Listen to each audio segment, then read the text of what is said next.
Round number 7. Moon limited మరియు star limited సంయోగము కావడానికి అంగీకరించాయి. ఇది సంయోగం.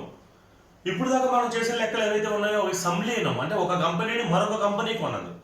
ఇప్పుడు రెండు కంపెనీలు కలిసి కొత్త కంపెనీ ఏర్పాటు అవుతుంది. Okay, so moon company star company సంయోగము కావడానికి అంగీకరించాయి. ఒక కొత్త కంపెనీ ప్లానెట్ కంపెనీ ఈ రెండు సంస్థలని తీసుకోవడానికి స్థాపించారు. సంప్రదింపుల తర్వాత రెండు కంపెనీల ఆస్తి అప్పులను క్రింది విధంగా చూపడానికి అంగీకరించారు.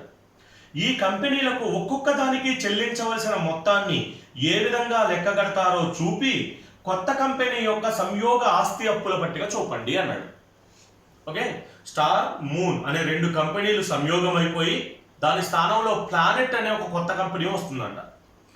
ఆ రెండు కంపెనీలకు చెల్లించాల్సిన మొత్తాలు ఏ విధంగా లెక్క కడతారు? ఇక్కడ కొనుగోలు ప్రతిఫలం ఏమి ఇవ్వాలా? సో ఏ విధంగా లెక్క కట్టాలి అనేది వాడు చెప్పనప్పుడు దాన్ని మనం నికర ఆస్తుల పద్ధతిలో లెక్కిస్తాం. అవునా? కొనుగోలు ప్రతిఫలం గురించి చెప్పనప్పుడు కొనుగోలు ప్రతిఫలాన్ని నికర ఆస్తుల పద్ధతిలో లెక్కిస్తాం. లెక్కించిన తర్వాత సంయోగ కంపెనీ యొక్క అంటే కొత్త కంపెనీ యొక్క నూతన ఆస్తి అప్పుల పట్టికను తయారు చేస్తాం. Okay, right. సో చూడండి, ఇక్కడ కొనుగోలు ప్రతిఫలం లెక్కలో చెప్పలేదు కాబట్టి ఫస్ట్ మనం ఏం లెక్కిస్తాం? కొనుగోలు ప్రతిఫలం లెక్కిస్తాం. కొనుగోలు ప్రతిఫలం. ఓకే, ఏ పద్ధతిలో? నికర ఆస్తుల పద్ధతి. నికర ఆస్తుల పద్ధతి అంటే ఆస్తులు తీసుకుని దాంట్లోంచి బహిర్గత అప్పులు తీసేస్తే మనకి వచ్చేది కొనుగోలు ప్రతిఫలం. అయితే ఇక్కడ రెండు కంపెనీలు ఉన్నాయి కదా, సో రెండు కంపెనీలకు లెక్కించాలి మనం. ఒకటి మూన్, రెండవది స్టార్. రైట్. సో ఫస్ట్ చూడండి, భూమి భవనాలు. మూన్ కంపెనీ ఎంత? 50,000. స్టార్ కంపెనీ ఎంత? 30,000. ఓకే, నెక్స్ట్ తర్వాత యంత్రాలు. Moon company 20,000, star company 25,000. Next పేటెంట్లు. మూన్ కంపెనీ 11,000, స్టార్ కంపెనీకి లేదు. నెక్స్ట్ గుడ్ విల్ మూన్ కంపెనీకి లేదు, స్టార్ కంపెనీ 5,000. స్టాకు సరుకు మూన్ కంపెనీ 15,000, స్టార్ కంపెనీ 2,000. రుణగ్రస్తులు మూన్ కంపెనీ 12,000, స్టార్ కంపెనీ 2,000. అలాగే బ్యాంకు నగదు 5,000 అండ్ 1,000 రూపాయలు.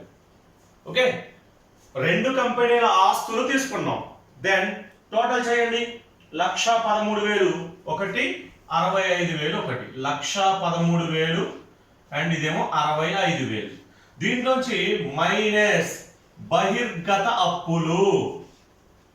కొనుగోలు ప్రతిఫలం ఏ విధంగా లెక్కించాలని చెప్పాను కదా ఇంత ముందు క్లాసులో. ఆస్తులు మార్కెట్ విలువలు ఉంటే మార్కెట్ విలువలు, ఒకవేళ మార్కెట్ విలువ లేకపోతే పుస్తకపు విలువలు. ఓకే, మార్కెట్ విలువ అంటే సర్దుబాటులో ఇచ్చింది, లేకపోతే పుస్తకాలలో ఉన్న విలువ. దాంట్లోంచి బహిర్గత అప్పులు అంటే బయట వ్యక్తులకు చెల్లించాల్సిన అప్పులు మాత్రమే. సో ఏమున్నాయి చూడండి, ఇక్కడ మూలధనం రాదు, రుణదాతలు. బహిర్గత అప్పుల్లో ఏమొస్తాయి? రుణదాతలు. Moon company 8,000, star company 5,000. Reserve fund అది బయట వ్యక్తులకు చెల్లించాల్సిన అప్ప కాదు. సో ఇంకా లాభ నష్టాల ఖాతా అది కూడా బయట వ్యక్తులకు చెల్లించాల్సింది కాదు. కాబట్టి కేవలం ఒక్కటే ఉంది, మైనస్ చేయండి. మైనస్ చేస్తే 1,13,000 నుంచి 8,000 తీసేస్తే 1,05,000 అండ్ 60,000. ఇది 1,05,000 ఇది 60,000. ఓకే, నెక్స్ట్ సంయోగ కంపెనీ యొక్క ఆస్తి అప్పుల పట్టికను చూపమన్నాడు. సంయోగ కంపెనీ యొక్క నూతన ఆస్తి అప్పుల పట్టిక అంటే కొత్త కంపెనీ ఏది? ప్లానెట్ కంపెనీ యొక్క ఆస్తి అప్పుల పట్టిక.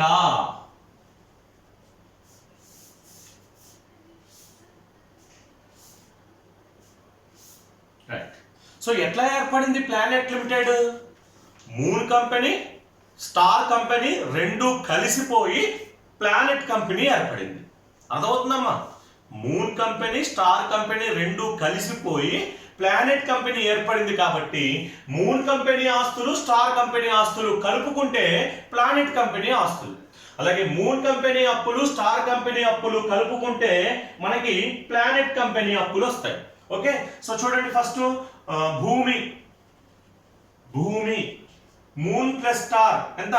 మీకు అర్థం కావడానికి ఒకటి రెండు రాస్తాను. 50 + 30 అంటే 80,000.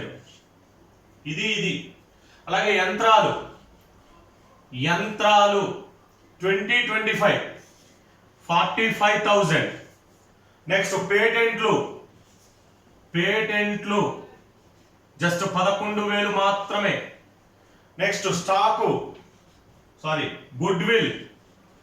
గుడ్ విల్ ఒక కంపెనీకే ఉంది, 5,000 తీసుకుంటాం.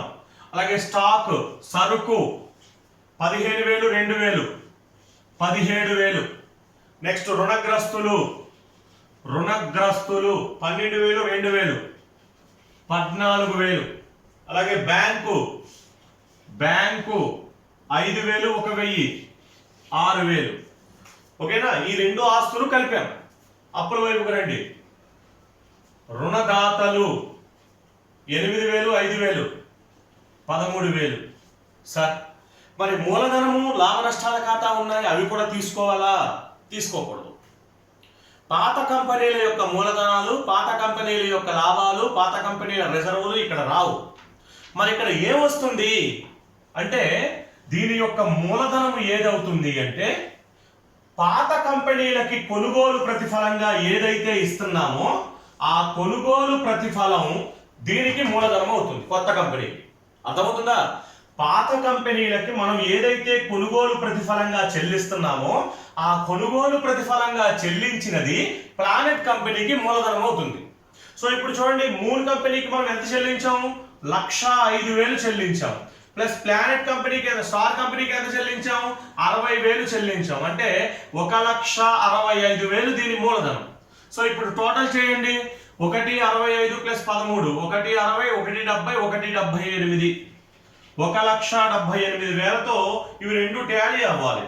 1,78,000తో టాలీ అవుతుంది. సో ఇది సంయోగంకి సంబంధించిన ఆస్తి అప్పుల పట్టిక. ఏం లేదు, పాత ఆస్తి అప్పుల పట్టిక. పాత కంపెనీలు క్లోజ్ అయిపోయి ఆ రెండిటి యొక్క ఆస్తులు అప్పులు కలిసి కొత్త కంపెనీ వస్తుంది. రైట్?